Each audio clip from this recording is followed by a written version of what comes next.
All right, hi, this is Jeffrey Munson and from munsondance.com. And this is Ruth. She's going to help me tonight. And tonight we did, in the 103 level class, we did, thank you, we did 3 different cutoffs, and we did a left side whip, a whip on the left side. So the cutoffs, they're pretty easy, basic cutoffs. It's really the lead in understanding how the girl feels the difference. What I talk about for the girls when they're moving across the floor, girls, is that you're going to take the back of your left rib cage, you're going to drive it through the front. Some people will tell you just pull the front. It's much better and more solid if you, in my opinion, if you drive from the back. So you're driving that across the floor for your underarm turn. So she does that. Stop on 2. 1, 2. What I'm going to do for a cutoff is I'm going to do basic underarm turn footwork for some patterns, and sometimes I'll do sugar push footwork. But what I want to do is take my hand, I want to take the back of my hand and put it on the back of her shoulder and or tricep, okay? So in this particular one, I believe I did a sugar push footwork, and I went 1, 2, 3, and 4, 5, and 6. Again, I went back, back, 3, and 4, 5, 6. I can do an underarm footwork, 1, 2, and I think I actually did that the first time when I did it. Either one's fine. The next one is a very simple move. Next one was I just let it go by me a little bit more, okay? So on this one, I definitely will do a sugar push footwork because I want her to travel a little bit more. I want to go 1, 2, 3. Now I'm going to connect my right wrist to her rib cage. I usually touch with the fingers first and then get to the wrist to the rib cage. Always find bone, guys. It's a more solid connection. Okay, and then I'm going to shift my weight to my left. I'm going to shift to my right and send her out. So as we do this slowly, we're going to go 1, 2, 3, and 4, 5, and 6. Okay, so guys, your footwork can vary the timing. You can do triples, you can not. So if I go 1, 2, 3, 4, 5, and 6 for me. Okay, so again, I can take this even a little deeper. Okay, so I went a little deeper. This is the way I prefer it, is get a lunge here, and my head weight's here, not here. I'm over here, I'm away from her, and I just shift my weight back and throw her out. And the girls can do a nice drag there. So go 1, 2, 3, 4, 5, 6, and she'll just drag that out. Okay.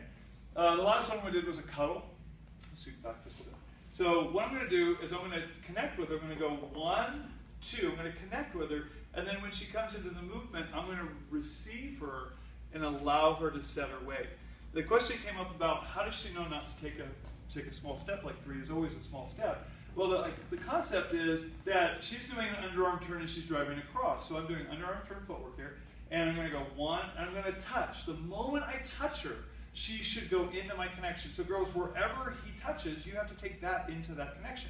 So I'm giving her that. She's going to maybe assume it's a cutoff. She has no idea if I'm going to just do that one. Okay? So when I connect with her, I just receive her. See, she's looking for it, so it made her step a little bigger. And guys, I go into a lunge here, and then we can rock back and forth and kind of groove to the music. And to get out, I just shift away and I spin her. Pretty easy. All right.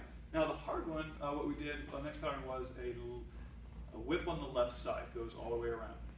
So the whip on the left side, we started it and closed, and I'm going to do it. Let me just do the man's footwork first. So guys, I'll go backwards. I'm going to go like a left side pass. I'm going to step 1, turn 2, then we did a check, 3, and moving to the rail, 4 is back. All right? So I have to move back on 4 because that's what's going to bring her forward. So if we just do that much, around here. So actually, maybe from here we go.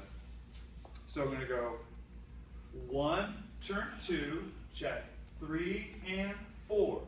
Then I can just shift my weight to 5, 5, 6, 7, and 8. So it's pretty easy, pretty basic.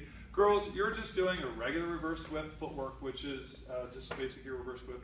That means you turn to the left on 1, 2. So if I do it again from here, this direction, I go 1, 2, check, and step, step, step, anchor, step. So basic whip. I just did an outside turn that time. So on that one, what I have to remember, guys, when I'm going to turn my partner, I need to be sure she's on the outside leg of the turn. So in normal turns, that would be an odd beat. Okay, we're going to do it on a different beat. We're going to go 1, 2, 3, and 4, 5. Now right here, 6 is the leg she wants to turn on. 6, 7, and 8. So I turned her on the proper leg. Now if I do an inside turn, and I go 1, 2, I'm sorry, outside turn, I'm going walk, walk, just like a tuck into the tuck. So now with a spin, scoot over here a little bit. So we're going 1, 2, 3, and 4, 5, stop. Now the next step, I could spin her because she'd be on the left leg, which would be the outside leg of the turn, if that makes sense. Okay, is there anything else? I think that's it. Guys, thank you very much. Thank you, Ruth.